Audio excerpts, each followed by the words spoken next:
मोतिहारी वाला लड़का रे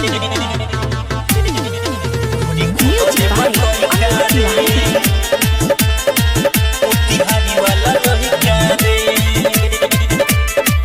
मोतिहारी वाला लड़का रे सब लुटता लहार देखी देखी के हम सुनो सब लुटता लहार देखी देखी के हमारा कहता रे सुनो होई का रे मोरी खुदले बतई का रे मोतिहारी वाला लड़का रे मोरी खुदले बतई का रे मोतिहारी वाला लड़का रे मोतिहारी वाला लड़का रे मोरी खुदले बतई का रे मोतिहारी वाला लड़का चकिया पिपरा रोजे बोलावे जानी के सोरिया तो पूरा में सुतावे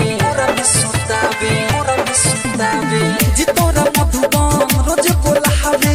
जानी चोरा मत पूरा में सुतावे जाई बीरता बाजार पीछे पड़ल जाई बखरी बाजार पीछे पड़ल बाजार चोली फरले बनई का रे थोड़ी खुदले बतई का रे मोतिहारी वाला लड़का रे थोड़ी खुदले बतई का रे मोतिहारी वाला लड़का रे मोतिहारी वाला लड़का रे थोड़ी खुदले बतई का रे मोतिहारी वाला लड़का रे बेटिया ढाका में हो जाला हाला जानी पकड़ी तो मार देला भाला नवादा बोकाने में हो जाला हाला जानी सिरी तो मार देला भाला कुछ और ना सिक्का हमरा चुमा के फीस कुछ राधे समसिका हमरा चुमा के फीस राम नोट देवे नई का रे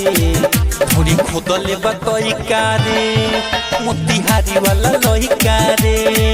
थोड़ी खुदले बतई का रे मोतिहारी वाला लड़का रे मां मनोकामना रिकॉर्डिंग स्टूडियो